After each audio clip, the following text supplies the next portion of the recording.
Assalamualaikum warahmatullahi wabarakatuh.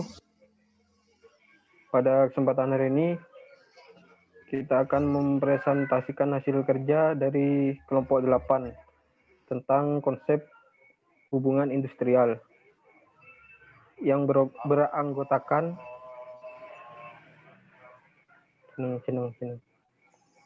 saya sendiri, yaitu Muhammad Anan Gusfatmanto, NIM 1189, kemudian Muhammad Safti Harfiansyah, NIM 1195, kemudian Tania Nindya Bunga, NIM 1198, kemudian Firda Suryantin 2003. Next. Konsep umum hubungan industrial, di mana definisi konsep hubungan industrial merupakan bidang pengetahuan dan praktek yang merupakan subjek untuk perubahan. Paradigma baru dalam hubungan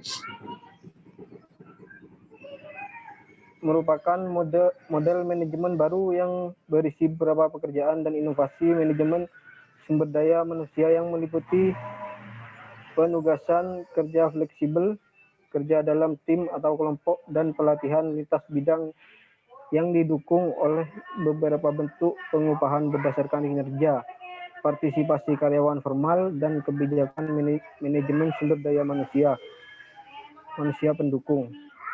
Misalnya, keamanan kerja. Studi tentang hubungan internasional adalah melakukan penelitian tentang bagaimana peran pemerintah, manajemen, dan pekerja dalam rangka mengubah ataupun mempertahankan aturan di tempat kerja. Berdasarkan perumusan tentang hubungan industrial tersebut, terdapat 3 perilaku, yaitu pemerintah, manajemen atau pengusaha, dan karyawan atau pekerja. Badan-badan pemerintah meliputi lembaga eksekutif dan lembaga legislatif. Apa? Interaksi badan-badan pemerintah meliputi lembaga eksekutif dan lembaga legislatif. Interaksi pada pelaku hubungan industrial melahirkan berbagai aturan di tempat kerja yang luas cakupannya. Aturan tersebut berdasarkan aspirasi dari semua pihak yang terkait. Next. Berikutnya akan dijelaskan oleh teman saya. Selanjutnya adalah studi hubungan industrial. Hubungan industrial secara luas menekankan pada bagian individu, kelompok, organisasi, dan institusi membuat keputusan untuk membentuk hubungan antara pengusaha dan karyawan. Hal ini mirip dengan bidang manajemen sumber daya manusia dan perilaku organisasional yang berfokus pada aspek-aspek hubungan kerja.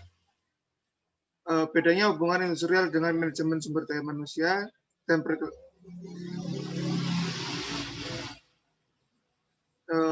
Gary et al.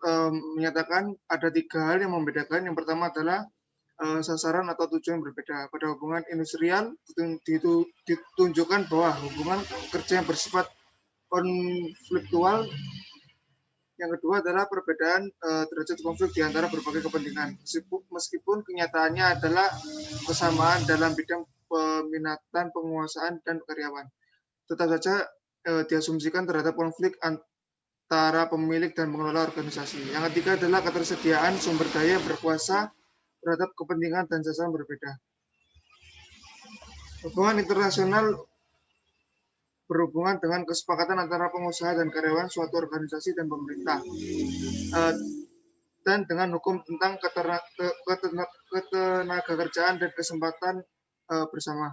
Konsep hubungan antar karyawan menunjukkan desentralisasi antara pengusaha dan karyawan secara individu pada semua tingkatan, tetapi secara khusus untuk level organisasi dan kelompok. Dasar hubungan industrial adalah lembaga bipartit yang berpusat pada penguasa dan karyawan organisasi dan yang membahas semua permasalahan tenaga kerja dan upah, dan lembaga tripartit yang melibatkan pemerintah dalam urusan hukum. Menurut Karch et al. Ada 2 dimensi kunci dalam sistem hubungan industrial, yaitu manajemen konflik serta sikap dan perilaku individual. Semakin rendah keefektifan kinerja sistem hubungan industrial pada kedua dimensi tersebut, maka semakin rendah pula keefektifan organisasi tersebut.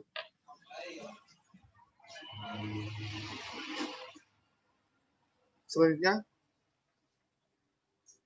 akan dijelaskan oleh teman saya.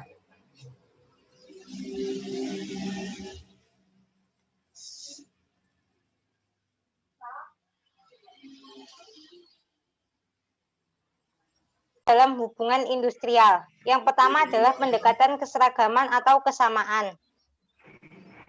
Dalam pendekatan keseragaman, hubungan industrial diasumsikan bahwa setiap organisasi merupakan satu kesatuan yang terintegrasi dengan sasaran atau tujuan yang sama. Hubungan kerja didasarkan pada saling kerjasama dan terdapat keserasian dalam keinginan antara pengusaha dan karyawan. Dalam pendekatan keseragaman ini, tidak ada konflik mendasar antara pemilik modal dan pemasok tenaga kerja. Kemudian yang kedua adalah pendekatan keberagaman. Berbeda dengan pendekatan keberagaman yang memiliki satu kesatuan kekuasaan yang memiliki kekuasaan legitimasi, pendekatan keberagaman memungkinkan terjadinya perbedaan kelompok peminatan dan berbagai bentuk loyalitas. Kerangka kerja keberagaman menyatakan bahwa karyawan dalam organisasi yang berbeda dapat memiliki kepeminatan yang sama. Dengan menciptakan hubungan mendatar atau kesamping dengan kelompok di luar keanggotaan organisasi dalam bentuk perserikatan yang lebih mengembangkan loyalitas dan komitmen terhadap pemimpin daripada pengelolaan organisasinya. Kemudian yang terakhir, yang ketiga, pandangan radikal. Pandangan ini mengenal konflik fundamental dan melekat pada konflik kepentingan antara karyawan dan pengusaha di tempat kerja. Tempat kerja merupakan suatu tempat terjadinya konflik dengan adanya konflik kepentingan yang radikal yang mendasari adanya hubungan industrial.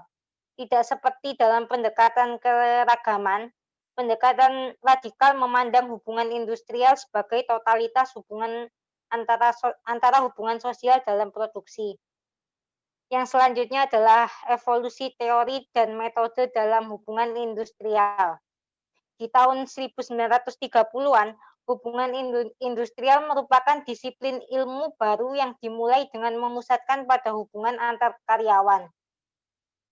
Pada awalnya, teori dan penelitian mengenai hubungan industrial dikembangkan terutama oleh para ahli ekonomi, psikologi, sosiologi, dan politik terutama dalam fokus dan metode. Kemudian tahun 1978 merupakan generasi baru dalam hubungan industrial. Ledakan penelitian dalam hubungan industrial telah memperluas pengetahuan individu dan anggota serikat pekerja dan pengaruh serikat pekerja pada produktivitas, profitabilitas, dan perekonomian.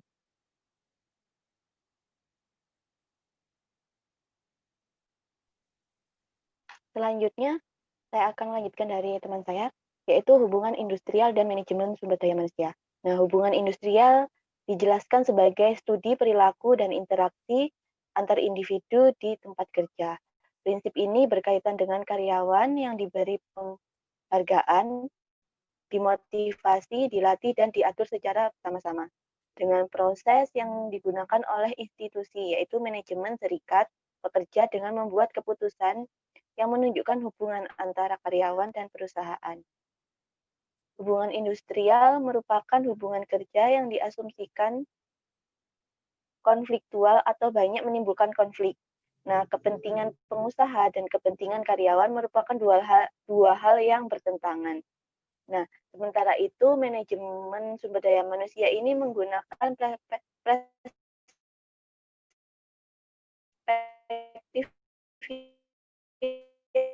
yang kurang karyawan memiliki minat dan tujuan yang serupa.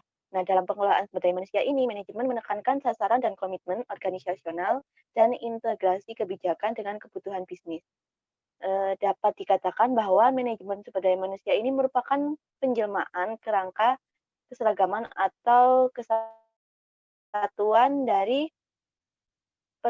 perasaan legitimasi, otoritas manajerial, dan dalam pengembangan sumber daya sebagai tim dengan karyawan yang memiliki komitmen untuk bekerja dengan manajer untuk mendapatkan keuntungan.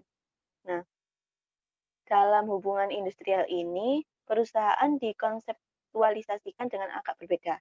Organisasi nampak memiliki berbagai macam kelompok dengan minat, sasaran, dan aspirasi yang berbeda. Kekuasaan dan otoritas manajerial dipertentangkan. Dalam manajemen sumber daya manusia, hubungan antar karyawan dipandang saling tarik-menarik, dan organisasi merupakan seleksi yang terintegrasi dan keselarasan tujuan secara mendasar. Nah, manajemen sumber daya manusia ini mempunyai 4 perasaan yang berbeda, yaitu komitmen, fleksibilitas, kualitas, dan strategi terintegrasi. Nah, sasaran yang pertama adalah menciptakan kekuatan kerja yang mempunyai komitmen untuk menurunkan absen dan menciptakan kekuatan kerja yang mempunyai komitmen untuk menurunkan atau meningkatkan kinerja karyawan.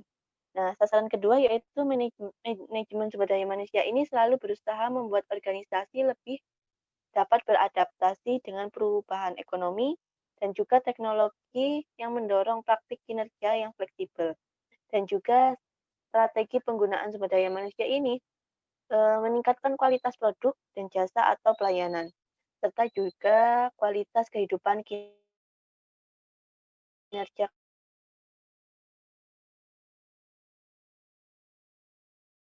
karyawan.